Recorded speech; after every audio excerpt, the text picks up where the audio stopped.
What's up, my central unit? It's the Central Man here. So this is my review of WWE Extreme Rules 2020, the horror show. The last time a main roster pay-per-view got like a gimmick, yeah, I think it was about 2014. TLCS. Tables, ladders, chairs, and stairs. That was the last time the main roster had like a gimmick to that pay-per-view. Yeah, they dubbed this Extreme Rules as a horror show. I don't know why they call it the horror show because it's not Halloween. We're in July. I'm going to start with the pre-show. Before that, I'm doing it on StreamYard. I used to do my normal and classic WWE, WCW, ECW, TNA pay-per-views on a video making app called Power Director. I did my predictions of AEW's Fyter Fest on StreamYard. It's just an experiment. So anyway, WWE Extreme Rules, the horror show of 2020. So we start with the kickoff show match. We had Kevin Owens versus Buddy Murphy. It was the match was okay, nothing special. Kevin Owens hit Buddy Murphy with the stunner. So the first match to kick off WWE Extreme Rules, the Horror Show 2020. We got a tag team tables match for the SmackDown Tag Team Championships. We got the New Day. The two members representing the New Day are Kofi Kingston and Biggie Langston, the SmackDown Tag Team Champions, taking on Cesaro and Shinsuke Nakamura. The match was good, a really good opener. Like tables matches I saw, there could be a hit and a miss in pro wrestling. This was a hit, barely. You ever watch tables matches in pro wrestling? The tease of someone's gonna get through a table.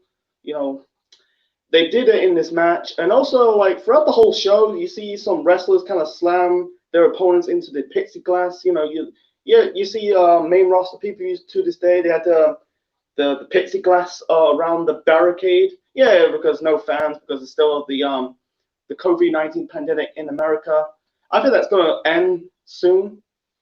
Anyway, so the match was this match was good. It was a fun opener. In the end, Cesaro basically hit, I think it was Kofi Kingston with a powerbomb off, really threw a table off the outside of the ring. It really off the top rope. I thought it was a neutralizer Cesaro put. I watch Cesaro's matches. He does the neutralizer, but it wasn't the neutralizer. It was a normal powerbomb. And it hit Kofi and really put Kofi through a table outside the ring to win this match. And Cesaro and Nakamura are the new SmackDown Tag Team Champions. I have a mixed bag of Cesaro. Why Cesaro's in the? I don't understand, man. I like Cesaro. Don't get me wrong. He's done in the tag team division. He's been in the tag team division for years. Since 2013. The stuff with the Real Americans. With Jack Swagger. Right now he's in AEW as Jake Hager. With Seth Coulter, the Real Americans, and then a year later he was in the tag team with Tyson Kidd. And then years later with the Bar, that was a good tag team. The Bar with Sheamus, but he's done with the tag team. He's done being in the tag team. Like I said, he's done. What's the last time he's been in a single run? It's been 2016 before he was in a feud and in a tag team with Sheamus. It's good to see the New Day losing the tag team belts because I'm really sick of the New Day hogging the tag team scene, really hogging the tag team belts, whether they're on Raw or SmackDowns. Because the tag team division in WWE is shit. I'm sorry, it's been shit for years, man. I don't want to get into it because I did a video about months ago, because championships in WWE, in the main roster, not because it don't mean shit. Like NXT UK, they treat it well in their championships, but in the main roster, they don't treat it like shit. They treat it like crap. I don't want to get into it, but it's true. I don't know. I don't think they're gonna have a run with the belts. Cesaro and Nakamura. I think they'll probably hold the belts until SummerSlam. It's just like it's so predictable. Like a tag team win the tag team belts, they'll probably drop the belt a few weeks later or the following month's pay-per-view. It's so predictable. So yeah, like I say, it was a good fun opener. Good to see the New Day drop the belts, but I'm sick of Cesaro in a tag team. We've seen it.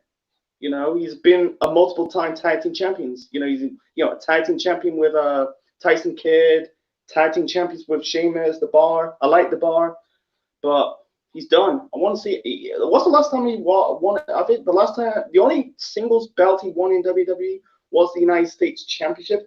That was in like 2012. Haven't like touched the really a singles championship run for about ages. The only belt he won was the United States title. I'm talking about the singles belt. That's nearly a decade. I'm just sick of Cesaro in the tag team division, man. Anyways, I don't want to get into it too much, so move on to the next match. The next match we got Bayley defending the SmackDown Women's Championship against Nikki Cross. The segment before the start of this match, you had Alexa Bliss, Nikki Cross, Asuka, and Kairi Sane basically motivating Nikki Cross, and then I think Kairi says if you're not gonna win the belt, you still be friends. It's so cheesy. I'm gonna be honest. I'm not a big fan of Nikki Cross. Not in the babyface run. She's suck as a babyface. She's a cookie cutter babyface at this point. Because I like her as a heel. The days when she was Insanity with Eric Young, Killian Dane, Alexander Wolf, Fulton. He's Man Fulton in Impact Wrestling. This match with her and Bayley, this was a good match. It was decent for what it is. Nikki did her shtick, with the ring apron.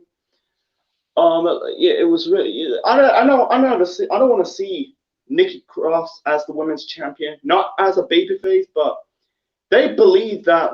I don't think you're not gonna beat Bayley. At least she had posed a fight against Bayley. It was a bit physical. I felt like one more of the match, Nikki Cross hit a twisted neck breaker onto Bayley outside the ring. That was sick. In the end, Sasha Banks really gave Bayley one of her brass knuckles. It wasn't a normal brass knuckles. It's one of her rings with the boss rings. Bayley hit Nikki Cross in the gut with the ring, and then hit her with a face planter to win this match. I knew Bayley would win. I'm not crapping on Nikki Cross. They need to start with this tag team with her and Alexa Bliss. I think the ship is sailed. I don't like Alexa Bliss as a babyface. She's better off as a heel. She's the trash talker. Anyway, so good for Bayley. They are. She is still reigning, defending both the women's tag team champions and also the SmackDown Women's Champion. Okay, and then we got this segment with MVP. Basically, there was this feud between MVP and Apollo Crews because Apollo Crews is the United States champion. On a Raw, you had Lashley attack Apollo Crews, lock them in this type of full Nelson lock. I don't know why they did it to Lashley, why Lashley's doing it. I think it's just a reference when he broke the Master Lock. This is way back in 2006, 2007, about 13, 14 years. And MVP and Lashley joke around, because self-proclaimed that Apollo Crews, he's not medical to clear to compete on this show.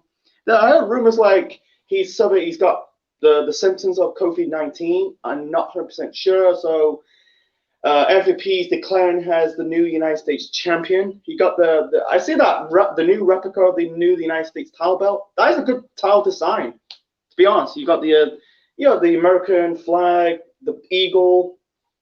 I don't like the WCW's United States belt. I'm not crapping on it. I just don't like it. I don't like the design of it. Yeah, it's got a little bit of red, white, and blue, but I don't like that. I like the the IWGP United States Championship belt. That is a good belt. And also I like the old WWE United States title belt design. Anyway, so I don't know why they did this. So Apollo's not medal to clear to compete on the show. So and MVP is declaring as the new United States champion. What? I guarantee they're gonna do that match at SummerSlam if Apollo gets better, recover from probably COVID. Anyway, so the next match we got Seth Rollins, the Monday Night Messiah, versus Rey Mysterio in the Eye versus Eye match. Yeah, the storyline you had not Rey Mysterio, Seth Rollins injuring confusing man, Seth Rollins injuring Mysterio. Sorry, I'm getting confused. You had Rollins basically injuring Mysterio's eye, basically putting his face in the edge of the corner of the steel steps. And he's trying to do that with Rey Mysterio's son, Dominic. Wow, Dominic's so old. I don't know how old is Dominic. He's about probably 20. I think he's probably in his 20s now, he looks, I don't know what he looks like. He looks like his dad, or I think he looks like his mom, Rey Mysterio's wife she's decent looking. Anyway, so this match was good. I hope it's the only one because I'll get to the ending a little bit later on, and shortly. Yeah, this was good. The teasing like someone's gonna get their eye plucked because they had one moment of the match and Rollins tied up Mysterio's arm with a piece of rope near the ropes, and then he placed like a candlestick onto the corners. I think it was on the top turnbuckle. He tried to send Rey Mysterio onto that candlestick near I think it's the middle turnbuckle or the front turnbuckle. And also you had like Rollins dicking his thumb and jabbing into Mysterio's eye. It's really good, and also like moments of the match. Basically, had Rey trying to grab. I think it's Rey or Seth. He like grabbed the chair and tried to place one of the edge of the chair into Mysterio's eye. Mysterio kind of broke the candlestick in pieces and basically trying to gouge Rollins in the eye with a broken candlestick. This was intriguing, I like that. Like it's similar to First Blood. If you don't know what First Blood is, a First Blood match basically you have to make your opponent bleed. I like that concept, Rey Mysterio took one piece of his mask. In his mask, he had one eye. You got the injured eye covered up with the black part of his mask. He removed it, and we saw Rey Mysterio's injured eye. His eye was so. I gotta say, it's a contact lens. It might be. I don't think it's a real injury. It probably be a contact lens. I was not that it was so cringeworthy, but in the end, he was about to do the same thing to Seth Rollins, trying to pluck his eye with the corner of the steel steps. But I think Mysterio hit Seth Rollins with the curb stomp. But in the end, Rollins low blow Mysterio and basically grabbed Mysterio and did the same thing what he did in the first place. Stabbed Rey Mysterio in the eye with the corner of the steel steps. And I saw the image of not the full of it, but I see a little bit of Rey Mysterio's eyeball. His eyeball completely was out of its socket a little bit. I was puking. I go, oh my god, fuck me, man, fuck me. That was. I hope it's the only one. Please don't do it again, man. That was cringeworthy. And then you got Seth Rollins puking. I hope it's not a real eyeball. I hope it's a fake one, because that's going too far. I understand. I like this concept, but it's just like it's so cringeworthy. This is the most cringeworthy thing, and really the most gruesome WWE moment in recent memory. The last one I saw was Alexa Bliss. Her arm was mangled, really like so mangled. It's out of its socket. I was like, oh my god. It's good for Rollins. I started to like the Seth Rollins character. The Monday Night Messiah, man. It's like 1 year ago. He was the Universal Champion. His reign sucked, but this new heel persona, I started to like it. I hope Ray gets better. I hope it's not a legit injury. And you had this segment after the next match that Charlie Caruso informed that Mysterio, his eye is not really legitimately injured. It's if it's real, why is he not in the hospital? I don't want to get into it. So I think the iBot thing was so cringeworthy, but they told a good story. That match was good. I mean, this is match of the night, to be honest, in my books, man. Okay, and then we got the Raw Women's Championship match between Asuka versus Sasha Banks. This was good, man. Physical between Asuka and Sasha. The Empress. I call it the spitting Empress because Asuka's new gimmick. She's going around spitting her opponents in the face with the mist. It's paying tribute to Tajiri. I know he's not dead, but it's basically passing the torch to Tajiri because Tajiri was, used to do spitting his opponents with the mist. I think the Great Muta does the same thing. Anyway, before I get to that match, I need a drink first.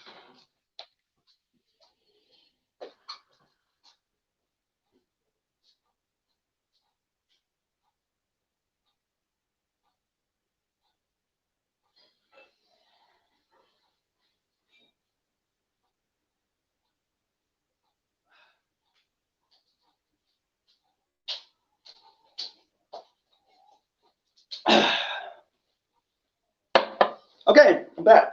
So yeah, I'm talking about Asuka versus Sasha for the Raw Women's Championship. Yeah, like I say, it was a good match. The Empress versus the Boss. It was physical. It was back and forth between Asuka and Sasha. I feel like the small bulks of the match, Sasha kind of work on the arm and the fingers of Asuka.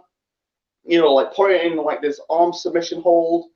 I think she did like Pete Dunne's submission hold. What's it called? The joint. I can't say it. I can't say it. Basically, I'll call it a finger lock. That it is. Pete Dunne's submission hold. It's a finger lock. Asuka fights back. She did like multiple suplex. One more of the match. Not Sasha. Asuka did going for like a suplex off the top rope, but I think Sasha countered it. She kind of landed on her knees. I think she was tweet her knee in this match, but she didn't really sell it. She didn't really injure her knee. That was she was going for like a suplex. I'm guessing in the last minute, Sasha got out of the way, got out the suplex, and landed on her knees. Anyway, so in the end, you had Bayley. Not Bayley. Sasha was going for hitting Asuka with the one of the women's tag team title belts, but the referee basically stopped Sasha. Asuka going to spit Sasha in the face with the green mist, but she accidentally hit the referee instead. And then Bayley hit Asuka with the women's title belt. And basically, Bayley really took the referee's t-shirt. She put on the referee's t-shirt and did the 3 count. And self-proclaimed Sasha won the belt. But unfortunately, I think it was on the. I don't really watch Raw at this point. I watch some clips on Raw. I don't watch the full show.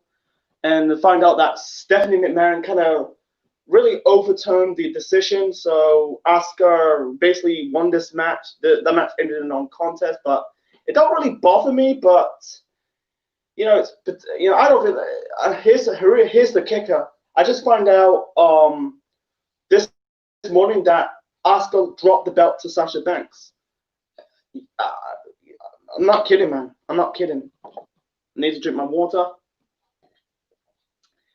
It's good to see Asuka retain the belt. I know it's not really a bullshit thing. Yeah, they're building this building Bayley and Sasha as the women's version of the 2-man power trip. Yeah, it's a two-women power trip. If you don't know what is the 2-man power trip, it's Triple H and Austin. There were, because Austin was the world champion, Triple H was the IC champion, and they're both the tag team champions. This was way back in 2001 when Austin turned heel to ally himself with Mr. McMahon and Triple H. That's another story for another time. They're doing it with Asuka and Sasha Banks. They are, right now, Bayley and Sasha are, both the Raw and the women's women's champions, and now they are the women's tag team champions. They got all the gold. Are they gonna do Bayley and Sasha at SummerSlam? I don't know, man. I do not know. For Asuka, what's the point? What's the point? They dropped the ball. They completely dropped the ball on Asuka. She holds the belt for 2 months now. 2 months. I think this is the first time Asuka won the Raw Women's Championship, in my knowledge, because she was a former SmackDown Women's Champion, and now she's now a former Raw Women's Champion. It's just like, what's the point? That proves that Vince McMahon does not like Japanese wrestlers. I'm sorry. It's kind of true. It's very sad. Like Asuka, she's been in the company for 5 years. Triple H gave her this undefeated streak, and she that undefeated streak ended at WrestleMania 34 at the hands of Charlotte Flair. I thought that was good. It was shocking. I thought they're gonna rebuild Asuka, give her another undefeated streak. Unfortunately, she's losing. She's still winning, but she's losing more. And it's like the evolution and the illusion of Asuka is just gone. I'm sorry, it's completely gone. I heard rumors like that pay-per-view I'm talking about, Extreme Rules 2020. It was Kairi Sane's final pay-per-view appearance. Before I think she appeared in last week's Raw and this week's Raw, and I heard rumors like she's leaving. I heard rumors like she wants to leave for years. She's also frustrated. I don't blame Kairi Sane, man. What a way! I want to see. It's a damn shame we're not going to see it. The one match I want to see is Asuka versus Kairi. That would be a good for SummerSlam 2020. Sasha Bayley, Bayley versus Sasha for the not Raw Women's title, the SmackDown Women's Championship, and then on the Raw side, you got Asuka versus Kairi for the Women's Championship. And what's up, Jordan? How you doing, man? Anyway, so yeah, like I said, it's just like I don't think they're gonna do these matches. Kairi will be gone, and what's next? They could still do Bayley and Sasha. That's money-making match. Yeah, I'm not saying money-making match actually. But they had a good match in NXT. A good rivalry in NXT 5 years ago. I think they fought once in 2018, but they teased it, but they never pulled the trigger on a rivalry. It's just they might, but I don't see it's gonna happen.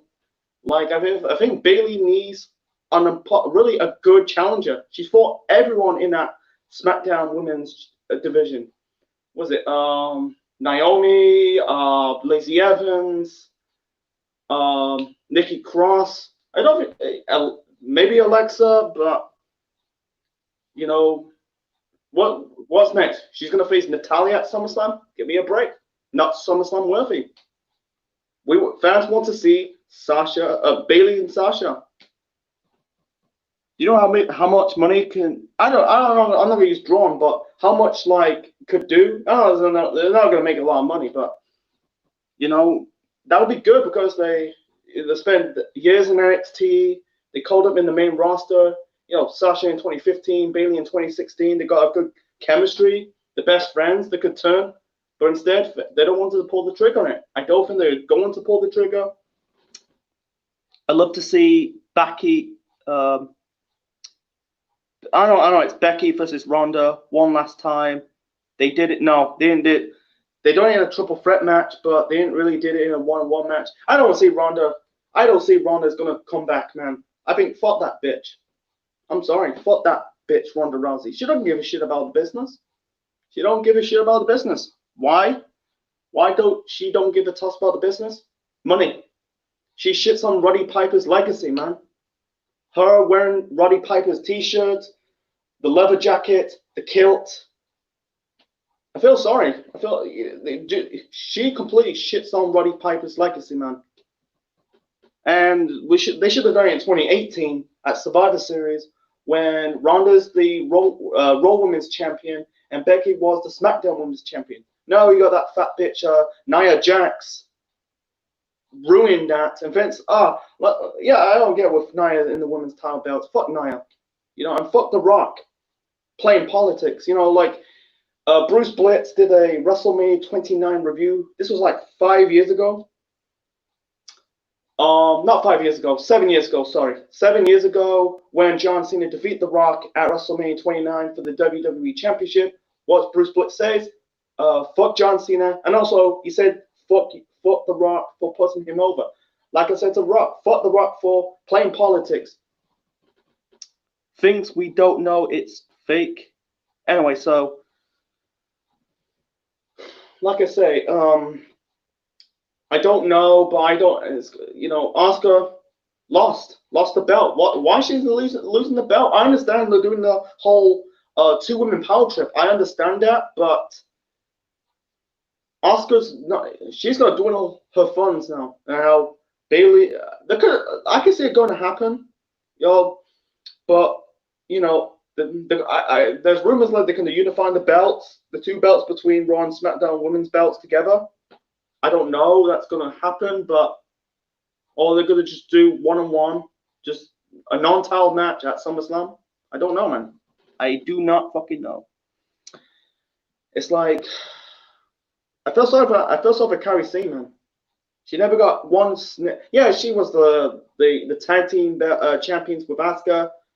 My theory is that the reason why Asuka and Kairi won the women's tag team championship because of Riho, the women's the Japanese wrestler from AEW, because she became the first AEW women's champion. That's the reason. I think the reason why Asuka got the belt because of Shida because Shida defeated Nyla Rose at Double or Nothing. And then what WWE tried to do? Tried to do their version at Backlash. Yeah, that's June. That was like, yeah, I'm trying to remember. I'm trying to remember because I think Backlash was the end of June, and I think it was the middle of June. Double or Nothing. Anyway, so and that failed between Asuka and Nyla because not Nia. Sorry, confusing with Nyla Rose and Nia Jax.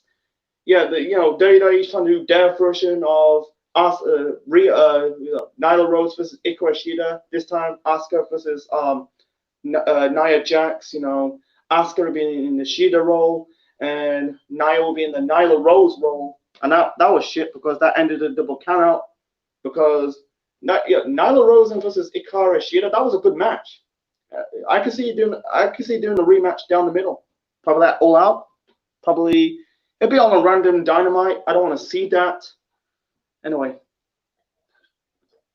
enough ranting, man. So,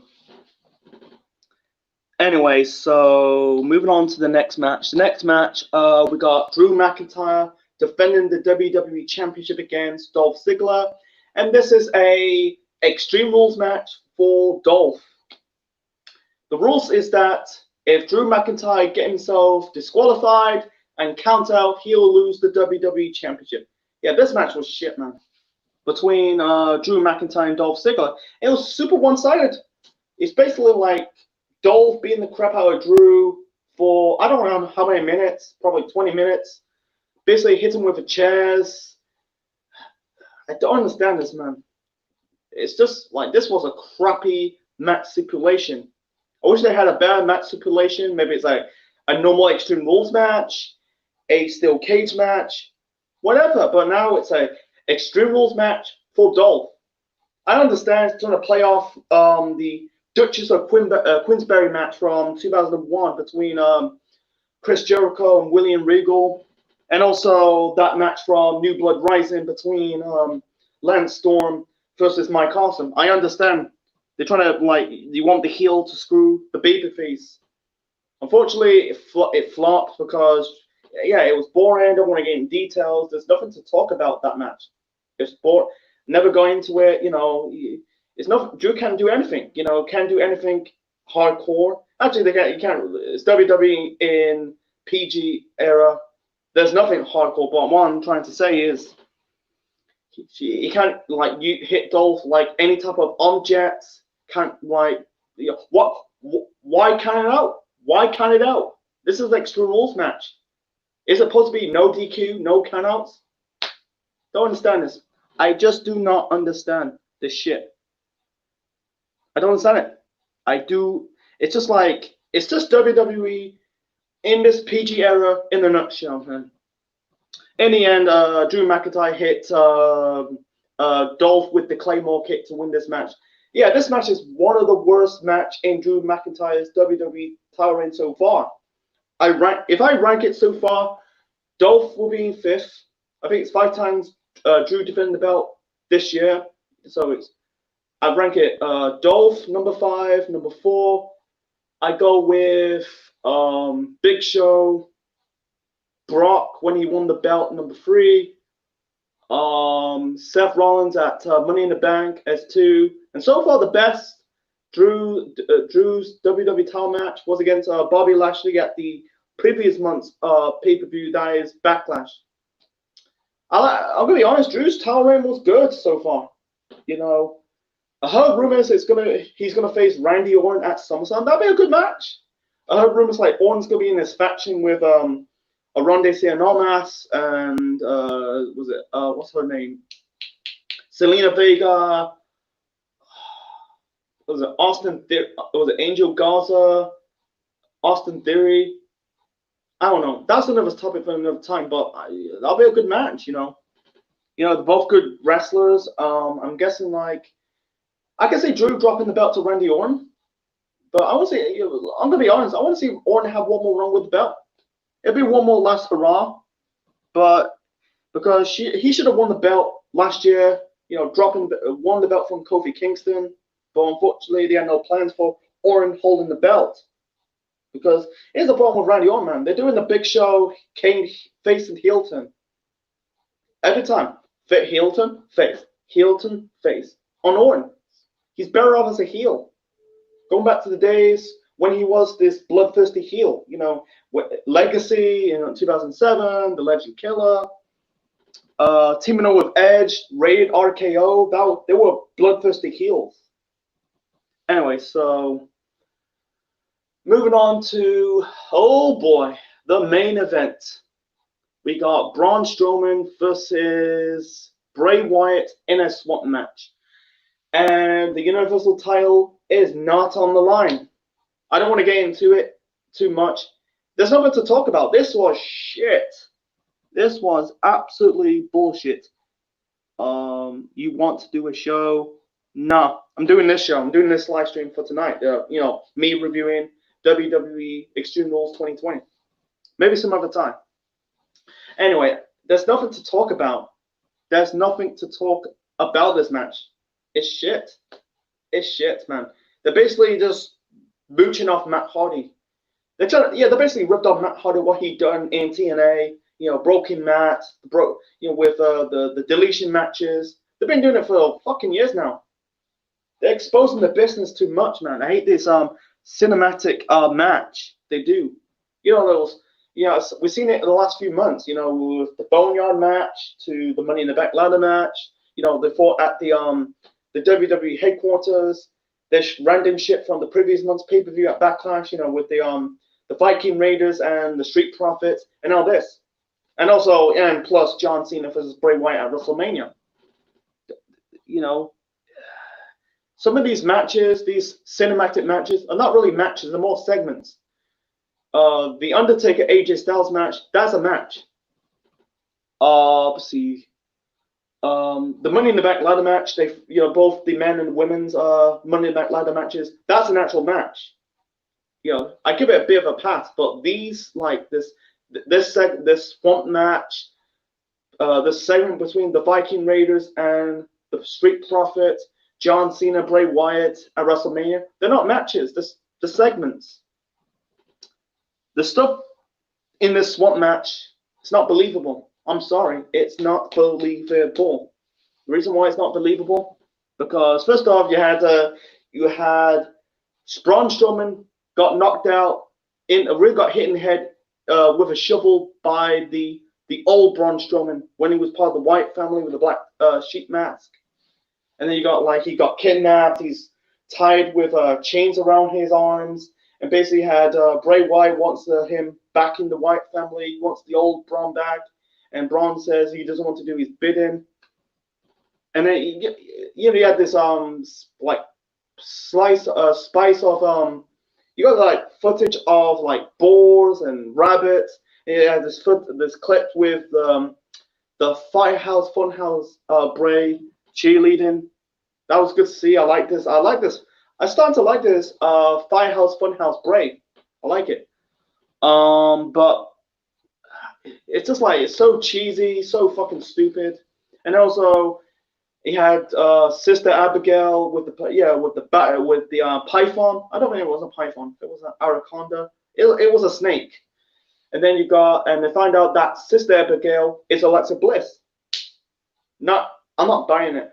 I am not buying it. Alexa Bliss as Sister Abigail. Sorry. Need a drink. My throat is dry, man. I need to stop drinking coffee. That could be the reason. Anyway, so I'm not buying into Alexa Bliss as Sister Abigail. I'm sorry. If she's not in a tag team with Nikki Cross, I'll be okay with it. It's confusing as fuck because people want to see Liv Morgan as Sister Abigail. I heard rumors before, like late 2019, early 2020. There's rumors that not early 2020, but late 2019, last year, that Liv Morgan is going back, really returning as Sister Abigail. Unfortunately, they didn't do that. It's so predictable. So what they did, let's have Liv Morgan doing this lesbian storyline with Lana. Oh my God. I know, they're not going to do that storyline because it's PG. And if they tend to do that, that'll be cheese-worthy as fuck, man. It's okay to see this lesbian angle or a lesbian storyline with Mandy Rose and Sonya Deville. That seems like could be organic, but Lana, Liv Morgan, lesbians, you gotta be kidding me? It's not believable. Alexa's Sister Abigail, not believable. I understand because Braun has a history with Alexa Bliss. They were partners, mixed tag teams, in that mixed tag team challenge they did. I don't think they did it anymore. I think that's flopped. And then the fought in this belt. Can Matt Hardy sue the company? They just ripped off. You got, what's that belt's name? I watched a lot of TNA in 2016 with the deletion matches. I think it's Starsguard. They're ripping up. You got this Starsguard ripoff. Yeah, that's basically a lawsuit by Matt Hardy, and also you thought it was the end. Basically, you had Braun throw Bray into the swamp waters, and also then like Bray dragged Braun into the swamp waters, and it went red. It looks like it's blood, and then you got the Fiend. It's good to see the Fiend, but the swamp match is shit, man. I'm sorry. If the belt was not on the line, if the belt was on the line, that would be the worst Universal title match in its history, man. I'll be honest, because the Universal title's been around for nearly 4 years. If they did this for the title, that would be the worst. It's okay on a segment on a SmackDown, but you're doing this on your pay-per-view that people spending money. Yeah, you got the network, but they're still spending money. They're still doing pay-per-views in like whether it's the DirecTV or whatever.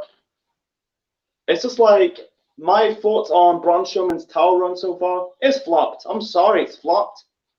I don't think this dude has a good Universal title match so far as champion.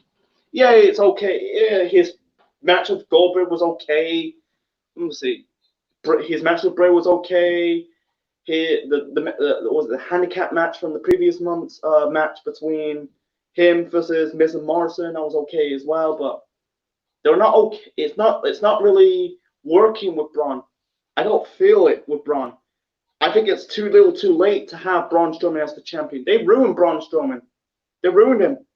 They should have had Braun winning that belt in 2019, not 2019, sorry, 2017 or 2018, but They have to do it in 2020. Too little, too late.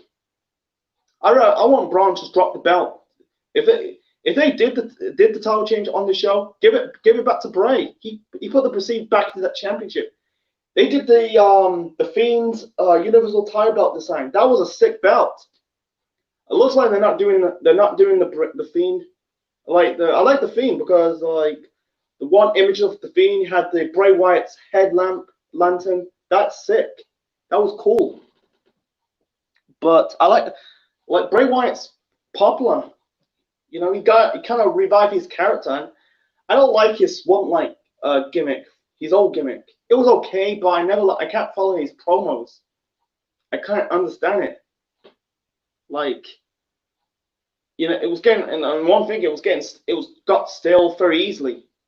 When he became the Firehouse Funhouse Bray and the Fiend, it's a new lease on life for Bray Wyatt's character, and they give him a push.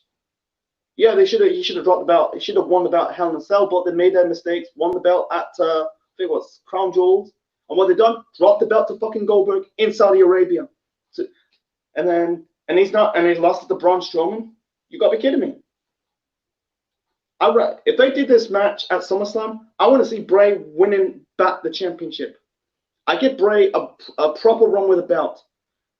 But, you know, a proper run, probably until 6 months to a year. I guarantee if they did that, they're going to do they're going to drop it. He's going to get buried back to John Cena, Roman Reigns. Not really, I don't think that's, do you think Roman Reigns do you think Vince is going to not give him Roman Reigns that push again? They're going to push Reigns again. You watch me. He's going to come back. You know, we haven't saw Roman Reigns for, I don't know, since March. Since March. They're still going to push Reigns. You know, I want to see the one person, if Bray is going to be Universal Champion, win it for the second time. The one person I want Bray to drop the belt is AJ Styles. That'd be a good rivalry. Bray, AJ Styles, that'll be a good chat. That'll be a good reign, a good feud, a good rivalry. That'll be fun to watch. You know, I don't think they'll do with AJ with Daniel Bryan. I think it's too little, too late. I don't know. I think they rushed the rivalry. You know, because I don't know why. I think if they build it for like it's like it was a one-match feud between Bray and Bryan, because they had that match at the Royal Rumble. They had the strap match. That was a decent strap match. But I don't think he fought AJ yet. That'll be a good rivalry. Bray, AJ. It only works with the championship. If it's like this cinematic match, I'll be okay with it. Because Bray can get that gimmick working. Like the two wrestlers made that cinematic match work are Matt Hardy and Bray Wyatt. Yeah, they kind of expose the business too much. You know, if they keep doing it, I think the lightning is not going to go back in the bottle, man. To be honest, those cinematic matches, it's just not going to go back in the bottle. I'm going to be honest. It might. Because so far, AEW's didn't do a cinematic match. That's not even a cinematic match. You know, the Stadium Stampede match? That's not cinematic. You know, if it was cinematic, you got like the theme music, the sound effects. It was just a normal match. Anyway, so my final rating for Extreme Rules 2020, I'm going to give it a 6 out of 10. 6. I was planning to give it an 8 or a 7, but you know, let's get to the bad first. On the bad, you got like Rey Mysterio nearly lost an eye, the eyeball thing, that was bad. You know, the eye versus eye match, that was good for the most part, but the ending was so cringeworthy and gruesome. Drew McIntyre, Dolph Ziggler for the WWE Championship, the Extreme Rules match for Dolph, that was shit, completely one-sided, and the Swamp match, that was just basically another crappy WWE cinematic match. Actually, it was not really a match, it was a segment. On the good side, You got the opener, that was good. New Day versus Cesaro Nakamura in a tag team tables match for the SmackDown Tag Team Championship. That was good. Bayley and Nikki Cross for the SmackDown Women's Championship. That was decent. Asuka versus Sasha Banks. That was still a good match. Yeah, the ending was just, it was just there, and I think that's it. Yeah, and also Rollins Mysterio eye versus eye match for the most part. That was good, full good, and I also throw MVP declaring as the new United States champion as it comes. So you bow about 4 swamp match, Drew versus Dolph, Rey Mysterio's eye bulge, and a swamp match. Mysterio's eyeball bit, Drew versus Dolph.